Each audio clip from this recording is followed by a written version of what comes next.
Welcome to Game Theorem, where we have serious discussions about absurd entertainment. Passport? Are Statska so great? Passport not required. Right? Georgi Kostava, immigrating from Obristan. We're talking about papers, please, today. Yes, and I'm Kyle. I'm Kira. And we're talking about Papers, Please today. A dystopian document thriller. That's his tagline for it. Oh, really? Yeah, the creator. Yeah, this is another indie title. We've been doing a lot of indie titles lately for our deep dives, mostly because we have so many revisits and cycling right now, and we don't want to add to that. Yeah. So we're trying to pick some really good one-offs that we can do, and Papers, Please, we definitely think is one of them. Oh, yeah, absolutely. Right? Mm-hmm. This game is entirely made by one guy, actually, Lucas Pope, and he's made a couple of other games in a similar vein, like one of them where you do newspaper and you decide, it's in Republia, and you decide what's in the newspaper and what doesn't make it in there. Right. And even though, like, a lot of this is very 20th century, it's still very much content that applies very much today. Oh yeah, absolutely. And so that gets us to the spoiler warnings or the trigger warnings. I mean, obviously we're spoiling the game, but as for triggering, I think it's important that we don't mark this episode as explicit, because we do some explicit episodes and we do some that aren't. Mm-hmm. Now, while a lot of the big social media sites like YouTube or iTunes or whatnot might disagree with us on this, I believe that issues that are political and that are big in the world in the current day are not necessarily things that children should avoid hearing. Yeah, absolutely. I think if your average child knows about America's imperialism in the Middle East and Afghanistan and other places, then they can also know about America's imperialism at the southern border. Mm-hmm. Yep. Human rights, to me, knows no age bounds. Yeah, absolutely. It's very important. Yeah. And if we're torturing kids, I think kids ought to maybe know. Yeah, maybe. Yeah. So what a concept. So, yeah, we'll refrain from cursing or anything else that would make this episode explicit. But the fact of the subject matter, even though it may be dark and grim, we suggest listening to it anyway. Mm-hmm. The actual game has at worst some curse words, and that's as explicit as it gets, really. So, yeah. Because really, when you get down to it, the game is about authoritarianism. Mm-hmm. And how that relates to immigration. Yeah. I guess we should say the concept of the game, right? You play as an immigration officer at a recently opened border between two fictional countries, Ostotska and Kalechia. In this game, you get to take on a first-person perspective of what it's like to be an immigration officer. Mm-hmm. Right? Mm-hmm. So this game is political by its very nature. Yeah. Not that there really ever exist games that aren't political. There just exist games that are centrist. That's really all. There is no such thing as an apolitical game. People say, "Oh, get politics out of video games." Video games are politics. There are literally politics about video games. Yeah. So that's just, you might as well be saying to take emotion out of art. Yeah. And for the record, like centrism, I don't think people understand what centrism is. Centrism is a political idea. If you think, oh, I don't care about politics, I prefer not to get into it, you're a centrist. Mm-hmm. Neutrality is what defines you. Neutrality is in itself a political philosophy. Yeah. Choosing to not make a choice is a choice. Yep. Okay. But let's get to what the game's actually about. Authoritarianism, right? Mm-hmm. Now, before we actually start talking about the story and going into the deep dive, I wanted to talk a little bit about other ideologies and systems of governance like authoritarianism. All right. Authoritarianism at its core is basically when you either have one person in charge or at least a few people that exert control and power over an entire population. This can be a single dictator to a more aristocracy or oligarchy kind of thing. Though those, of course, are two specific other governance styles. Authoritarianism is a lot more brutal. You can't question their control. They have absolute power. Yeah. Now, authoritarianism can come in many flavors, and there are two that are very well known in America, and at the same time, very much not known because most people don't know the proper definitions, nor the differences, nor the distinctions. America is woefully undereducated, and I can say this as an American. You do not get any history lessons in the entire educational system post World War II. Everything after World War II is a mystery to most Americans. And you know why, right? Because they don't want you to know about that. Yeah, they don't want you to know how under Nixon, America bombed more people in Vietnam than the entirety of World War II. They don't want you to know that. Nope. Among other things, of course. So yeah, and even that is lucky. I only got to World War II in like one of my later classes. Usually you don't even get to the World War I. I mean, you went to college. There wasn't any history in college. There was literally one history class in college. Wow. Unless you're majoring in history, that's probably all you're going to get. Oh, I see. Yeah. I mean, you didn't get a history class at all, did you? I mean, I took, So you had one? yeah, I had one. Yeah, usually they give you at least one, like general education or whatnot. Yeah. So yeah, I want to clear this up for people, okay? The two most popular forms, the two most well-known forms of authoritarianism in America are communism and fascism. Now, people on the left are often called communists. People on the right are often called fascists. People on the right call the people on the left fascists, and people on the left call the right fascists. So sometimes people are like, oh, we shouldn't throw these terms around so much because the terms lose all their meaning. I'd be like, you know what? You're right. It does kind of lower the effectiveness of the meaning when you use it and it's not applicable.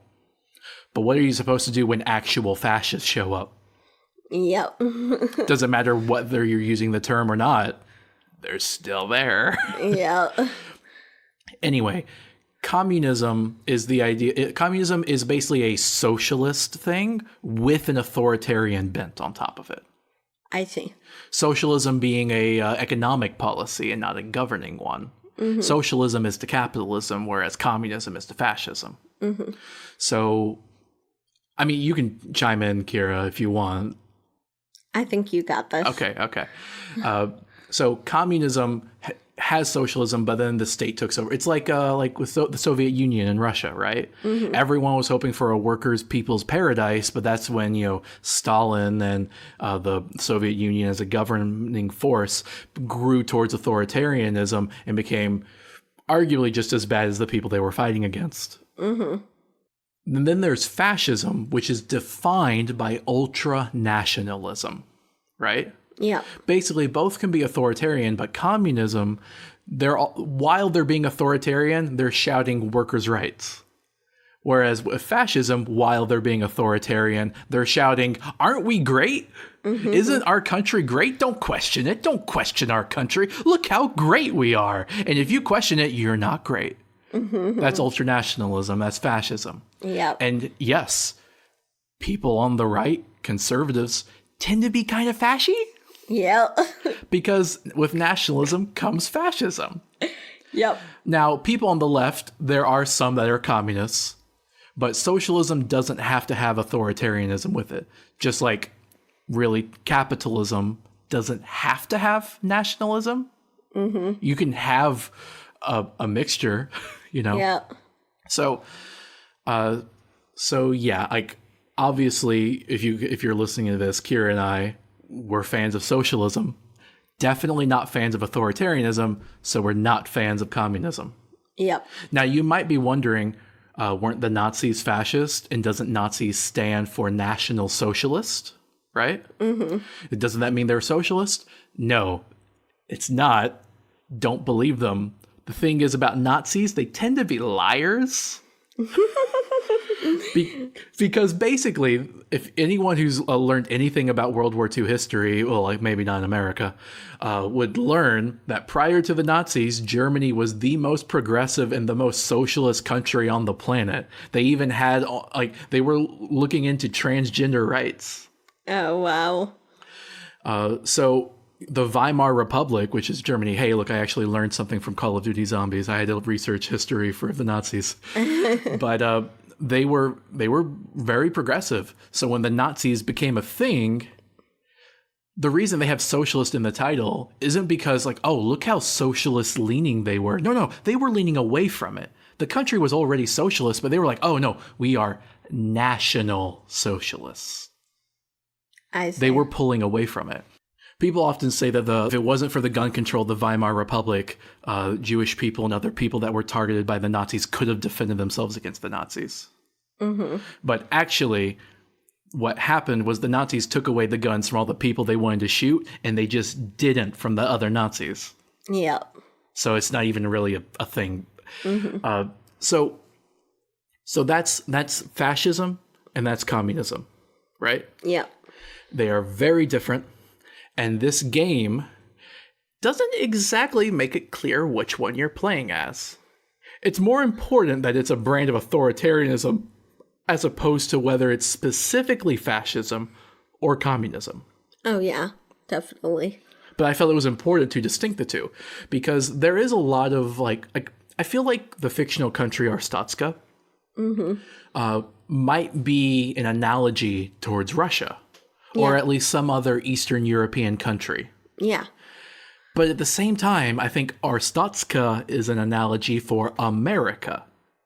Really? Because every time I see something in the game that seems communist, I think Russia. But every time I see something that seems fascist, it really reads as America. Because I can see such similarities with what we're doing today. Honestly, I wanted to call this episode like This is America or something like that. But I can't anymore because real world has gotten worse than what's depicted in the game. Like Asylum isn't even a thing anymore. The asylum rates dropped from 76% like they were a few years ago down to like 1% now. Yep. So the entire concept of Papers, Please just doesn't even happen anymore. They just reject everyone. Yep. Nearly everyone, depending on what country you come from. Yeah, and at the very least, I'll get into this later, but at the very least you could say later that Arstotzka does grant asylum. Right. Okay, so now that we got the ideological definitions out of the way, why don't we get into the actual game? I just feel it was important to know that before you go in, because it's going to probably affect the way you see this game. Although I do feel like the game is in itself a great teaching a tool to be able to see these concepts in action, even if you don't know that they're well defined. I just think you'll get more out of it if you come in with a bit of an education. Mm-hmm. I don't know when this game came out, probably like 10 years ago or so. Something like that. Yeah, but, when you play it, it just has such similarities to what's going on now. Definitely. Because, what you play as. Yeah, so why don't we actually get into the story and we talk about Glorious Arstotzka. Yeah, their motto is Glory to Arstotzka. Yep. So, right. Yeah, you did all the research for this one, Kira, so you let it go. Yeah.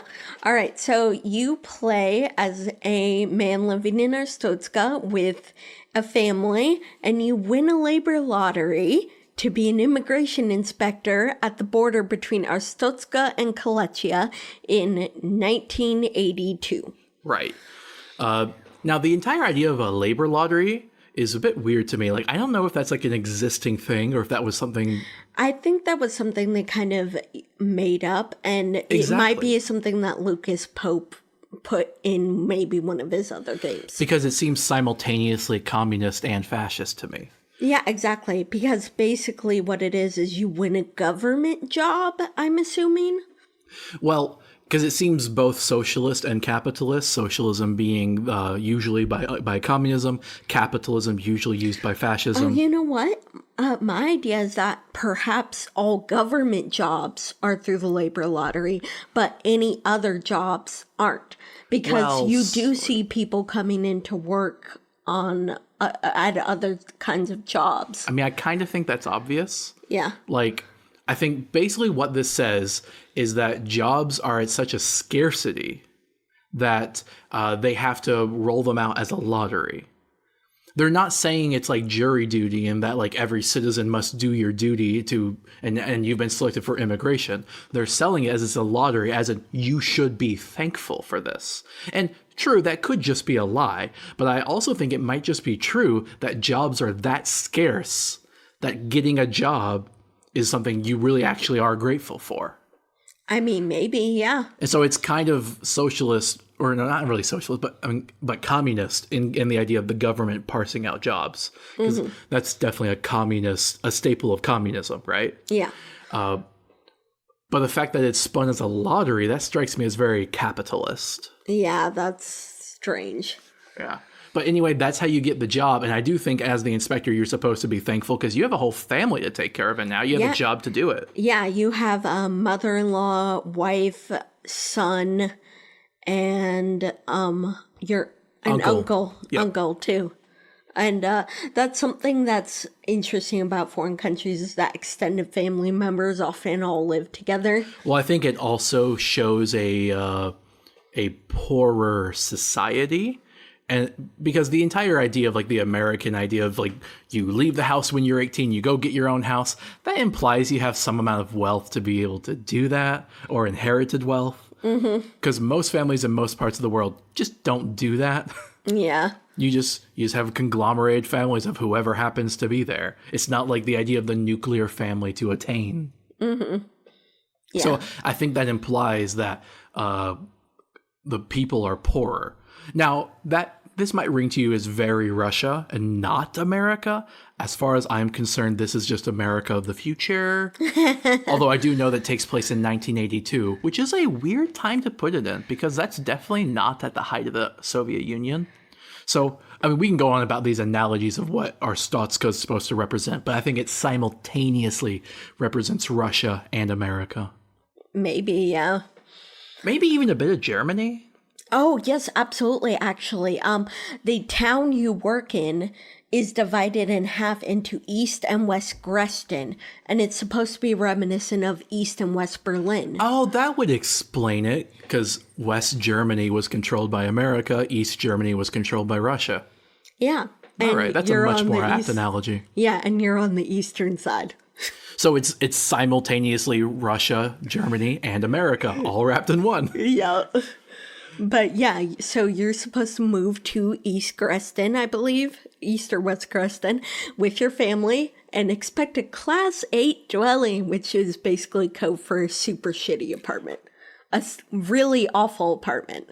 Yeah, so you move your whole family there, and at the time frame of the game, Arstotzka has just ended a 6-year-long war with the neighboring country of Kolechia, and the border has only just opened because of this, and that's why Dresden is divided in half. Yeah, your job is to check the paperwork of everyone trying to enter the country and decide whether to let them in or out. Yep. So you're the processor. I think part of the reason 1982 was chosen as the present day moment for this game is for the aesthetic. So that you have a person there going through papers. Because if you pick something more modern day, you'd have a lot more automation and computers and whatnot. You know, much more fancy equipment to design to really check all the information to find literally any reason to just stamp no. Actually, something interesting about that is during the game, one person comes up and says, I used to work as an immigration for United Federation, but now they just have computers and it's easier to deny that way. Oh yeah, exactly. Because you're not looking to accept people. The entire system is about filtering. It's a funnel through which you only let the good people through. And who decides what's good. Yep. So anyway, your first day, you were only allowed to let Arstotzkan citizens in. People who came from Arstotzka and are just coming back. You know? Wait, really? Yeah. I didn't remember that. Yeah, your first day, you were only allowed to let Arstotzkans in, no foreigners. That is bad. Okay.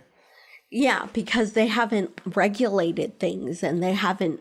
So literally no immigration. I guess because he just got off a war? Yeah, like this is a very fragile piece and they just opened the border checkpoint. Like they just opened this border. All right, but it is extremely simple, though. Our Stotskins really don't have to have anything beyond like a passport to get in. Oh, yes. Basically, you just check their passport whether they're a Stotskin or not. Yep. And that's it. As you progress, they increasingly regulate the entrance, and you receive citations if you allow someone in without the proper papers or if they have a discrepancy that you don't catch. And you get 2 warning citations each day before your pay starts getting docked for every citation you get. Right. Yes. And the regulations are insane. So your pay begins to get docked for every citation you receive after 2 of them. And at first, foreigners are allowed with the simple entry ticket. And then it gets more complicated and they require an entry permit that has like, their reason for coming, how long they're going to stay, and then that stuff. Then they start regulating foreign workers and they require a work pass. And after that, they require an identity supplement that lists their weight, height, and a description of their appearance. And then things just get more complicated. They have to have a vaccine certification. The entry permit and ID supplement are combined into an access pass. And diplomats have a separate diplomatic authorization that they have to have. And also there are grants of asylum that they introduce later on as well that has everything that all their personal information on it. And you have to fingerprint them to confirm their identity before letting them in. All these regulations are increasingly added as immigration is starting to be like demonized and problems are found with it in the newspapers that you receive every morning. For example, before the work pass is introduced, there is a newspaper article about jobs becoming fewer and they blame the immigrants for taking jobs. And there's familiar things like that in the newspaper because, America loves to blame immigrants for stealing jobs. Yeah. See, the way you know when bigotry is the real answer behind any type of threat of a scary person, just look out for the fact that they are simultaneously too weak and too strong. Usually immigrants are said, they're so weak, they're going to bring us down. They're going to bring in diseases and they couldn't do our jobs anyway. They're going to do such poor service. You've heard all these arguments before, right? Mm-hmm. At the same time, they're criminals. They're scary. They're going to hurt us. They're going to beat us and they're going to take all our jobs. It's like, wait a minute. I thought they weren't going to do our jobs very well, but they're still going to take them all? Mm-hmm. Yeah. I mean, they would try to say like, oh yeah, they'll take all the jobs, but all the jobs will be lower in quality or something. Yeah. What about the hand of the free market?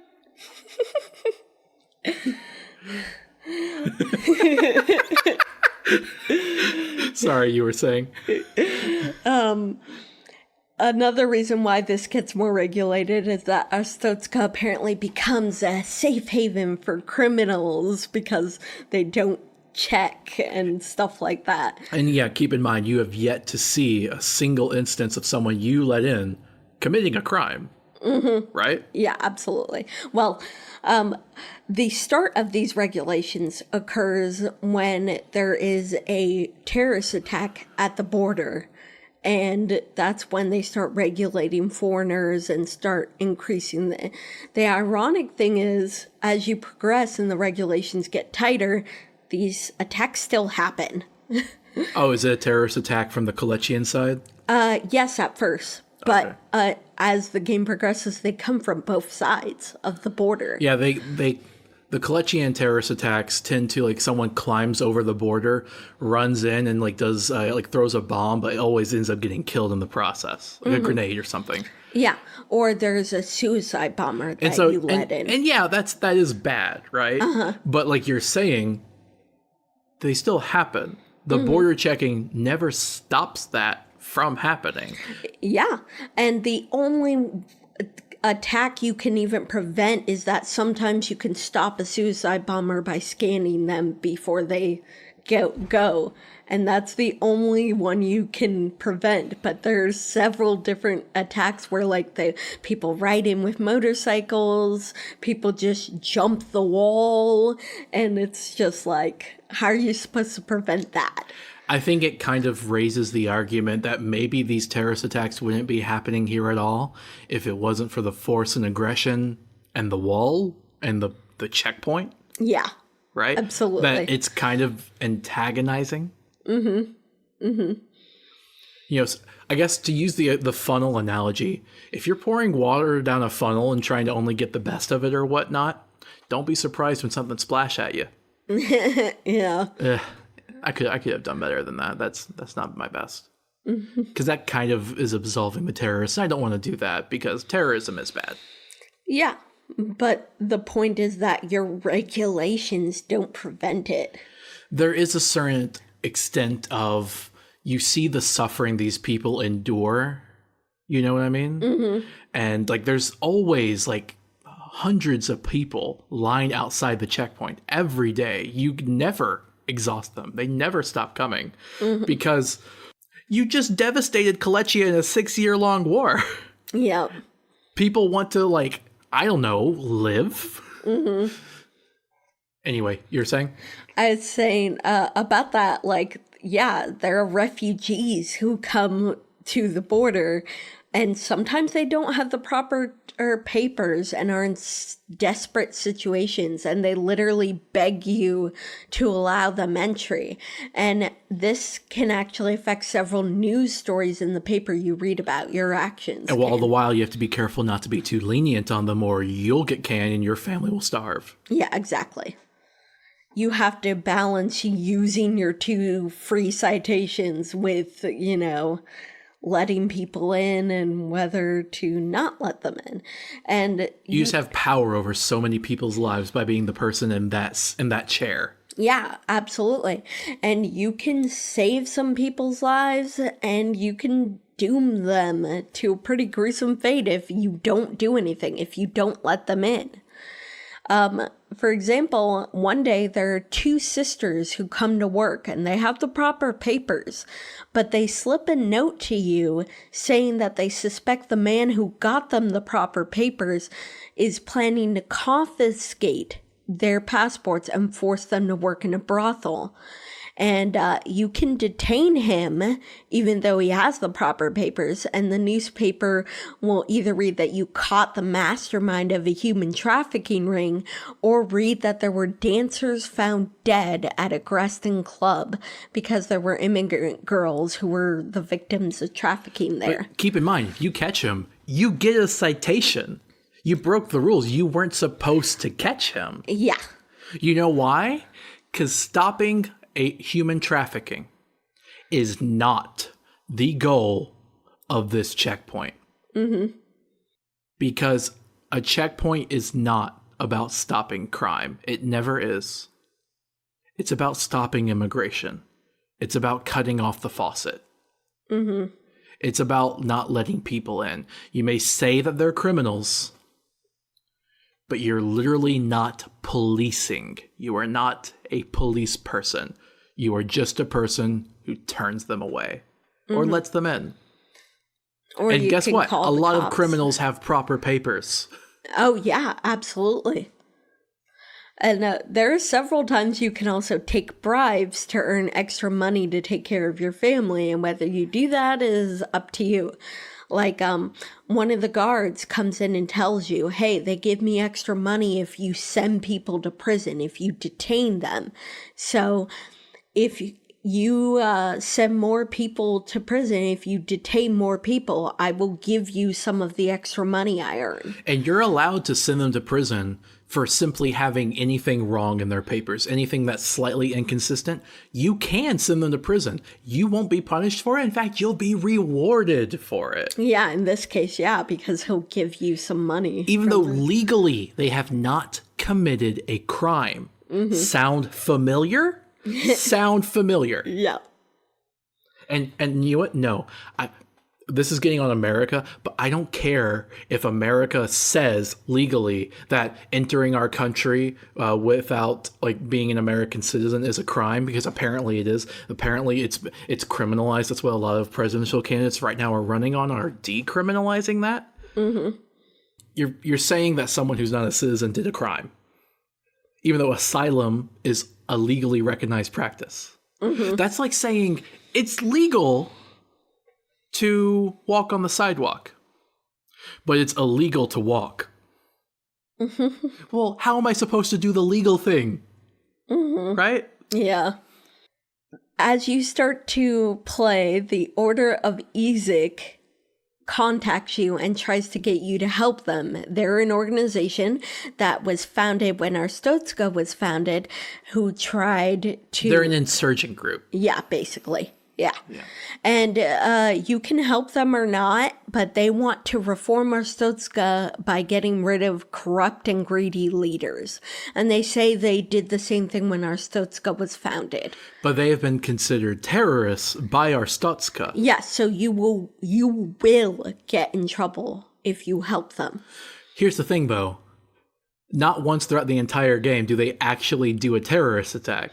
Yeah. But they're called terrorists. Yep. Interesting. It's almost like you use the word terrorist just to condemn anyone you don't like, whether or not it's actually true. Mm-hmm. Yep. All right, and there are 20 different endings to this game that you can get.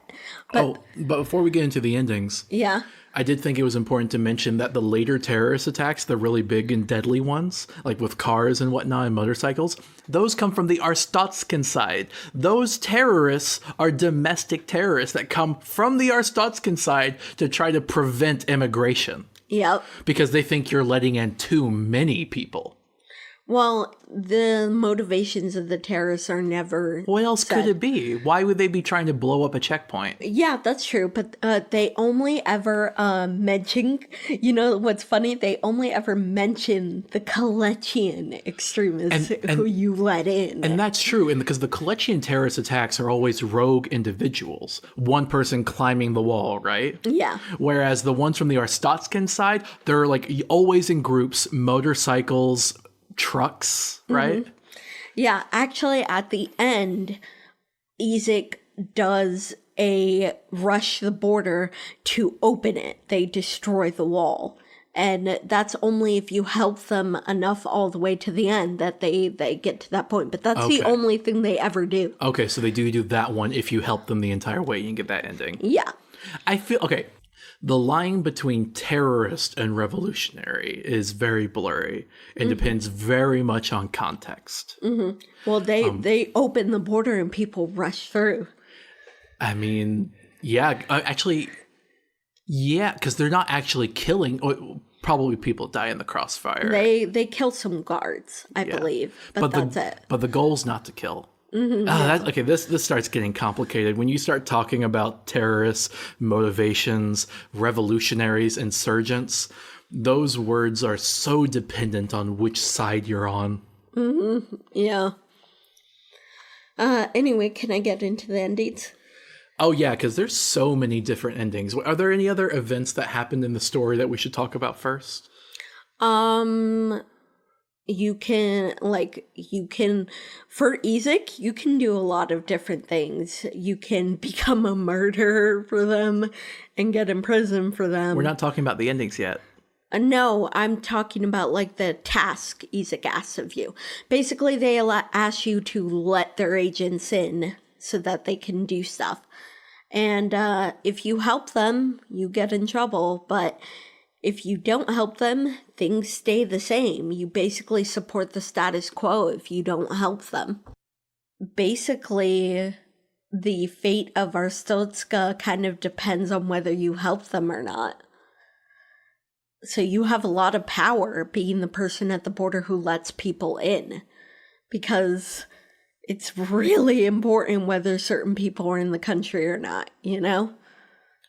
Yeah, there are also a few times where your superiors come down and they tell you to let someone through, even though the rules say you're not supposed to. Oh yeah, there is that happens once, yeah. And if you don't let her through, you're imprisoned. So, okay, yeah, let's talk about the different endings then. All right, so there are 20 different endings, but they generally follow four routes. One route is you play the part of the perfect inspector and don't help Izek at all. So you're pro Arstotzka then? Yeah. You're a nationalist. Yes. Okay. And this is the only, something that's interesting is playing through this route once is the only way to get the code to the endless mode, because the endless mode is supposed to take place on January 1st when the border reopens. So you keep your job if you go this route. So the only way to never have to stop playing this game about immigration and checkpoints and to do it forever and ever and ever is to protect the status quo and never question it? Yep. Huh. It's almost like the cruelty is the point. It is. But anyway, another route is that you do help Izek and you flee the country to prevent yourself from getting imprisoned or killed for helping Izek. So this is escaping to Oberstan is this ending. And then another route is that you help Izek to the end and they end up gaining power and do that final opening the border.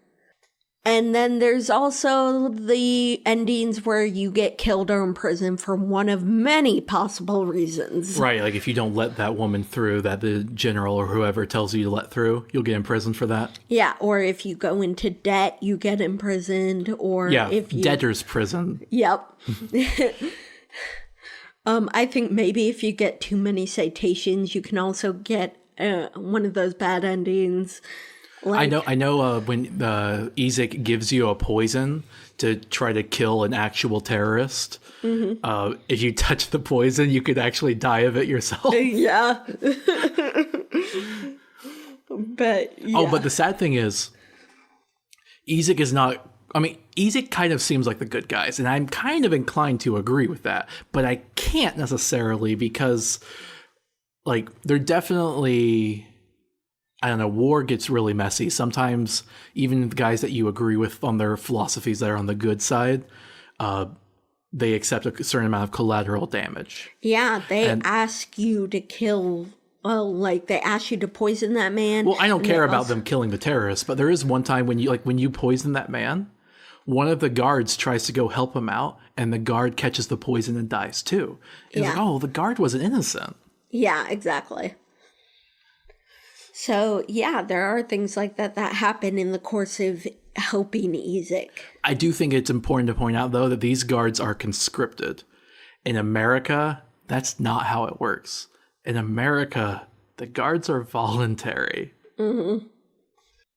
Yeah. That means that the people that are working at to patrol the border are ones that have a vested interest in racism. Yeah, because you don't want that job unless you do. You don't want that job unless you think the job is good. Mm-hmm. And there are... So there's not going to be people there that are like, whoa, this is morally wrong. Yeah. And there is actual evidence of this, judging by the fact that, say there's like... Well, let's get to that later. All right. Other endings we should talk about. There aren't really any other endings that affect the... Arstotzka or the actual country. Well, I know, like, if you're imprisoned for helping Izek, like, if you get caught, then Izek will actually slip a note into your prison cell saying that they will take care of your family. Yeah. As a thank you. Yeah. They do seem to be pretty nice insurgents / revolutionary / maybe terrorists. Yeah. Words, right? Yeah. Like, I could go on and on about how communism and fascism are different, but terrorist, insurgent, revolutionary. These are three different variations of the same word. And look, there are definitely terrorist incidents that I am not going to condone, because especially many of them are fueled by pure bigotry and prejudice, right? Yeah. But I mean, like, look at the Syrian war. It's complicated. Most people have no idea what's going on over there. Like, I mean, there seems to be a pretty interesting group of like radical feminists over there, but I'm sure they've had collateral, you know? Yeah. It's complicated. I mean, don't support Assad, obviously, but... Yeah. Basically, with the endings to this game, you either flee the country or there are only two ways to stay. You help Ezek to the end, or you be the perfect inspector and don't help Ezek at all. Oh, no, it was interesting. If you play, you say perfect inspector, but if you're playing the perfect inspector, you will go to jail. There is no way to play the perfect inspector and not go to jail. What you're saying that's true. is you're playing the perfect Arstotzkin. Yeah, that's true, actually, because if you are really strict on the rules of being an inspector till then, you get in prison for not letting that woman through that your superior wants you to let through. Papers, Please is a game about breaking the rules of the game. Yeah. The entire purpose of the rules on what you're supposed to do is so you can learn when to break them. And I think it's telling about that's what that entire job is about. There is no logical consistency when you're judging nuanced human beings based off of artificial constructs and papers like this. Like, there are literally instances in the game where someone's name was spelled one letter differently in their paper as opposed to other records. One letter difference. There's literally a time where it was an I instead of a Y. According to the rules, you're not supposed to let them in because their names don't match. Yep, so you have to fingerprint them to verify their identity, but if it says they have no known aliases, you're not allowed to let them in. Right. But I would argue it's not an alias. It was obviously a governmental typographical error and mistake. Yeah. It's not an alternate alias. It's just a misspelling. It's not just a mistake. It's a mistake on whoever issued this paper. It was not their problem, not their fault. Yep. Because they don't work for the government. They didn't type out that passport. A government official did. Yep. So that is frustrating to me specifically because of how pedantic it is. Like, well, usually that doesn't come down to one letter. Usually. It does a few times. This is what the whole game is about. But towards the later part of the game, you really, like, it gets harder. You have to look through like so many different papers. And there are a few times when it literally does come down to a single letter. Yeah. And I can't help but think, like, this is literally something that America employs. Yes, Republicans specifically. They specifically have championed it, and everyone else has tried to fight it. It was literally the deciding factor in Georgia's most recent election, because they decided to literally throw out every single vote that had a misspelling. Wow. Guess whose names tend to be misspelled the most? People who aren't Caucasian. Yep. People with ethnicities that are maybe a bit more difficult to pronounce based on their culture. So yeah, there was a very clear bias in that. And you could argue that the opposite, like, oh, well, you only want those names to count because of your bias. You want non-Caucasian people's votes to matter. Yeah, because apparently making people's votes matter is now a controversial issue. Yep. And if that's in voting, I can't even imagine what people that are trying to immigrate or apply for asylum are going through, you know? People who may not even speak English very much at all. Yep. Like, did you know immigration courts are literally not even courts? They are operated by the Department of Justice, not by the judicial system of America. Yep. Babies get sent to immigration courts, literally babies. I think we're done talking about Arstotzka and Papers, Please, or is there anything else? I just wanted to mention about the grants of asylum that you get later in the game. You have to fingerprint every person who gets one and match their fingerprints to make sure that this is the person they granted asylum to. So, yeah, I can imagine that kind of thing to obtain would be really hard if you have to do that much just to verify it. Well, yeah, because that implies they already had to get fingerprinted somewhere else, right? Mm-hmm. And that they had to have all their information pre-verified before they were even given the grant of asylum. See, I think no one should be born American. Like everyone wants to give citizenship to everyone, and that's great. But I think maybe going the other way could work. Have no one be born American, no one at all.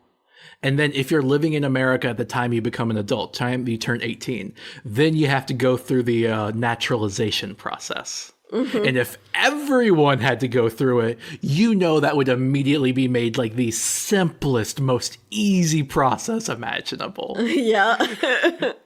Of course, they'd find some way to ruin it, but I can dream, right? Yeah.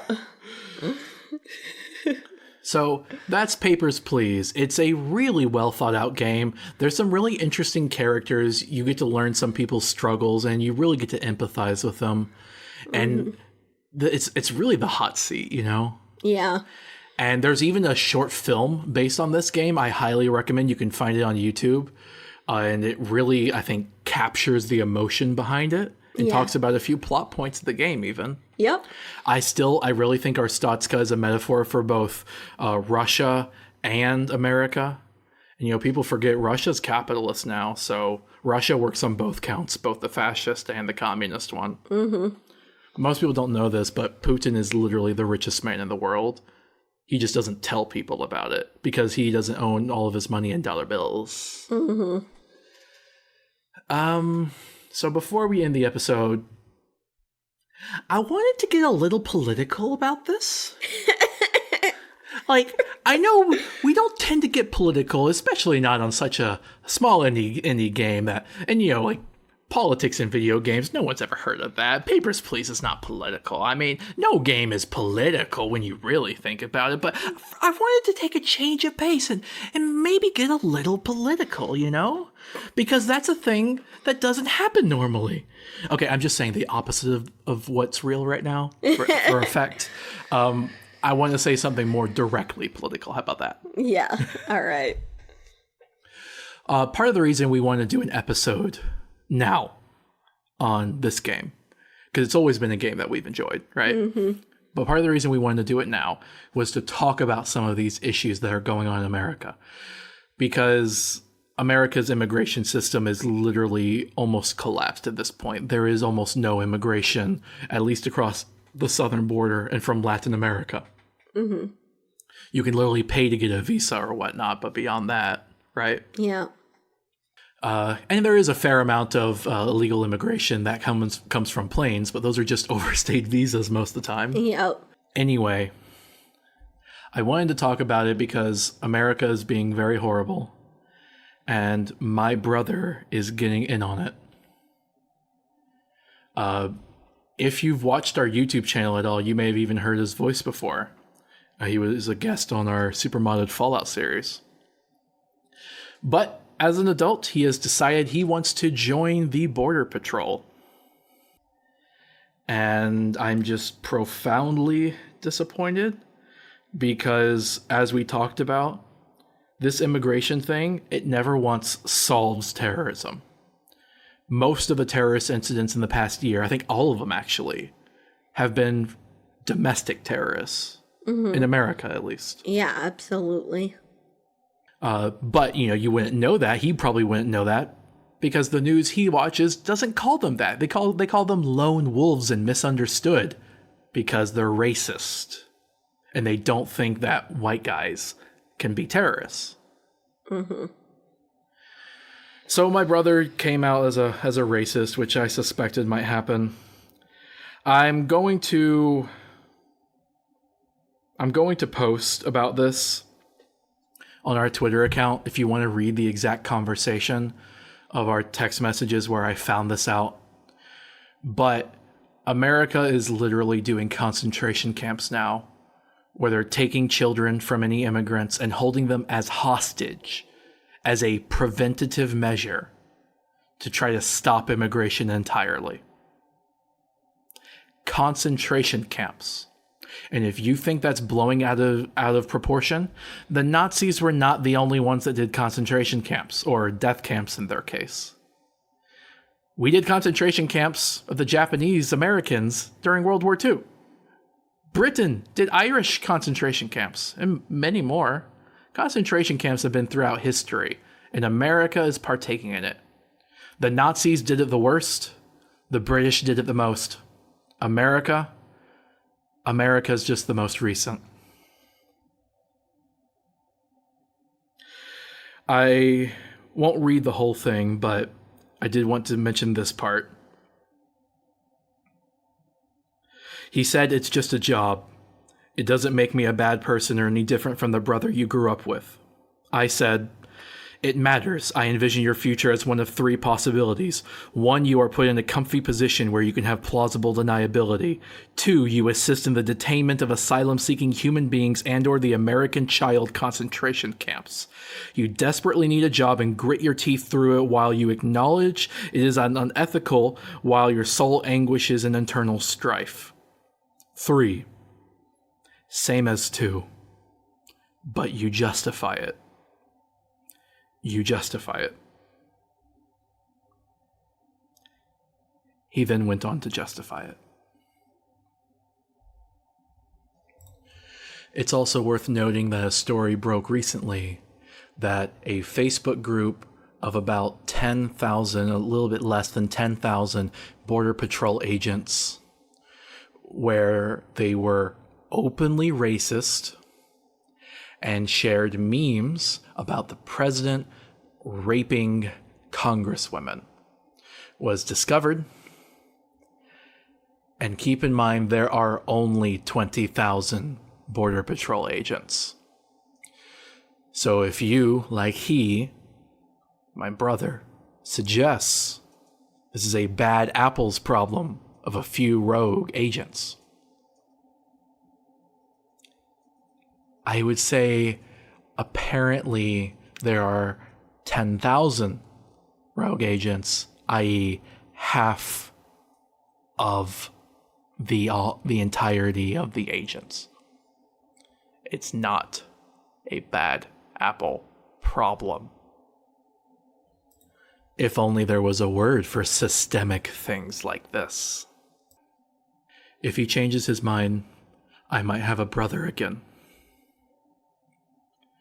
But if family is more important than this, and I should not care that he's choosing to be a fascist, and I should choose to consider him my brother over that, why must I overlook his fascism for the sake of family when he is unwilling to give it up for the sake of family?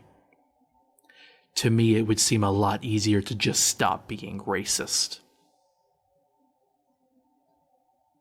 Do you have anything you'd like to add, Kira? I'm your family now, okay? You don't need anyone because I'm your family. Aw, thank you. I appreciate it. Mm-hmm. Thank you. All right, anything else? I'm just going to say that no, you don't need to let toxic people like this be in your life just because they're technically family. You shouldn't have to put yourself through that. So it's okay to cut them off or to not consider them family anymore if you can do that, because I mean, if everyone did that, then maybe they would realize it's bad and not do it. yeah, exactly. If the consequence for being fascist or racist or bigoted in any way was that you were alone, maybe people wouldn't be bigoted or fascist. you know, because they didn't want to be alone. It's the thing you said about why he couldn't give it up for you. It's just like, you shouldn't be expected to tolerate the intolerant for the sake of family when they're the ones being intolerant. Yeah, it's the paradox of intolerance. The one thing you cannot tolerate is intolerance, because by tolerating intolerance, you're not tolerating anymore. Exactly. It's like the one thing you're allowed to hate is hate. Mm-hmm. Because if you allow hate, well, what are you doing now? Exactly. Hating. Exactly. And you have to be that way, because otherwise you allow so many other things. It's like centrism, you know, like What's more important, your right to exist or my right to step my boot on your throat? Mm-hmm. That's centrism. That's neutrality for you. yeah. Like, honestly, we had a really good dissection of neutrality in our recent Danganronpa episode, where we talked about the character that embodied neutrality itself and how they basically caused the end of the world. Mm-hmm. Yep. If you were neutral in the case of oppression, then you have sided with the oppressor. Yeah. And, like, to use North Korea as an authoritarian example, only about 20% of the people believe their propaganda. 40% are actively opposed to it. But the other 40% do nothing. And that's the issue. If it was 80% versus 20, they'd win immediately. Mm-hmm. But it's 40 versus 60. Mm-hmm. And fun fact, North Korea is authoritarian, but they're not fascist or communist. They're technically a necrocracy. They're ruled by a dead person. What? Yeah, technically their leader is Kim Il-sung, who is dead. Oh. The real leader is his grandson, simply because he's the one who's alive. Wow. But technically, he's still outranked by his dead grandpa. That's messed up. Don't worry, North Korea is going to be an ally before long.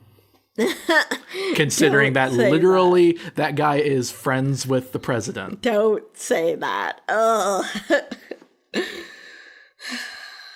He doesn't have time to say Alexandria Ocasio-Cortez, but he has time to say Kim Jong-un.